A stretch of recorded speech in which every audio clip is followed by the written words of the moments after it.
کہ درود شریف ایصال ثواب ہے یا ہدیہ ہے؟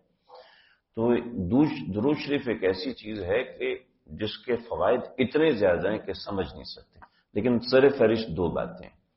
درود شریف فی نفسی ہی اللہ کے نبی کے لیے ہدیہ ہے، لیکن اس ہدیہ کرنے کا الگ سے ثواب بھی ہمیں ملتا ہے۔ اب اس ثواب کو ہم کسی کو بھی ایصال ثواب کر سکتے ہیں، جیسے کہ فضائل صدقات میں حضرت نے ایک حکایت لکھی ہے کہ ایک بچی نے صرف ایک درود شریف پڑھا تو اس کی وجہ سے پورے قبرستان کی بخشش ہو گئی۔ اس نے درود اتنے درد سے پڑھا تو اس کا ثواب اتنا زیادہ تھا کہ قبرستان کی بخشش ہو گئی۔ حکایت ہے، روایت نہیں ہے، لہٰذا اس کو ہم اتنا پرکھ نہیں سکتے۔ تو درود شریف کے دو چیز، ایک تو وہ ڈائریکٹلی نبی علیہ الصلوۃ والسلام کو ہدیہ جاتا ہے، اور دوسرا اس کے ذریعے سے جو ثواب ملتا ہے اس کو بھی ہم ہدیہ کر سکتے ہیں، وہ اللہ کے نبی کو کریں یا جس کو بھی کریں۔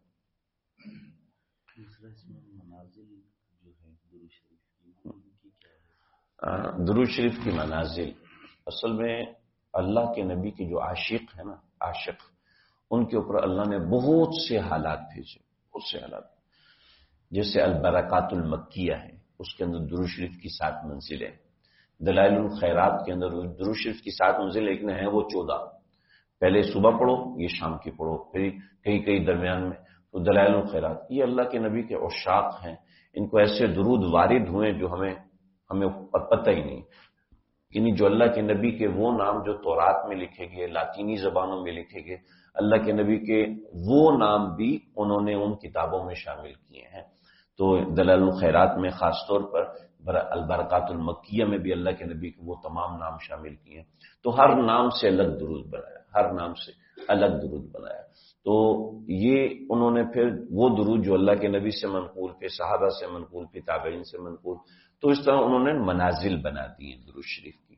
تو یہ منازل جو درود شریف کی خاص طور پہ کتابیں ملتی ہیں، جو ابھی تو بہت ساری کتابیں آ گئیں، لیکن جو سمجھ لو 2-3 صدیوں سے کتابیں چل رہی ہیں، یعنی اس صدی میں چلی ہے کتابیں کئی برسوں سے، البرکات المکیہ اور دلائل الخیرات۔ تو اس میں جو منازلیں بنائی ہیں وہ ایسے ہی اپنی حساب سے بنائی ہیں، ان کی کوئی شرعی حیثیت نہیں ہے کہ بھی یہ زیادہ اچھا ہے یا وہ زیادہ اچھا ہے، ہر ایک اپنی ایک فضیلت ہے، اپنا مقام ہے، اس میں کوئی تفریق نہیں ہے۔ وہ کہا کہ ہفتے کے دن یہ پڑھ لے، اتوار کے دن، تاکہ سارے کے سارے درود زبان پہ آ جائیں۔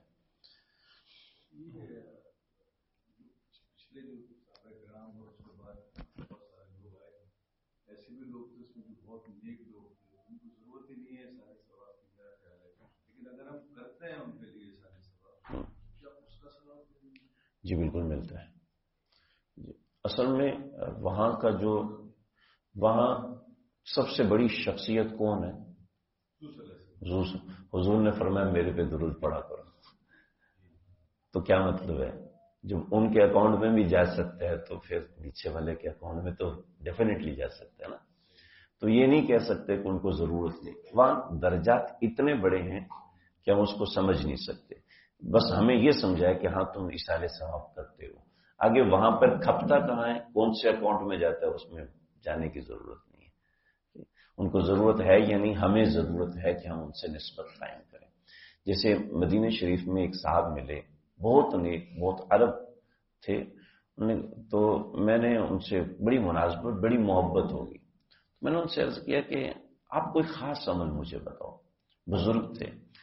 تو وہ کہنے لگے کہ نا میں ایسا ہے کہ میں حضرت آدم سے شروع کرتا ہوں، ایک دن اپنے اعمال متعین کر کے حضرت آدم کو ہدیہ کرتا ہوں، پھر اس کے بعد تمام پیغمبر، اس کے بعد صحابہ کرام، اور ابھی میں فلاں صحابی تک پہنچا ہوں، یہ مکمل ہو جائے تو پھر میں دوبارہ سے شروع کروں گا۔ تو ایسے لوگ ہیں، یعنی ہر ایک سے انہوں نے اپنی نسبت، ایک عجیب سی نسبت انہوں نے قائم کی، اور پھر وہ نسبت ایسی ہے کہ وہ سمجھنے سے تعلق رکھتی ہے، نہ بتائی جا سکتی نہ سمجھائی جا سکتی۔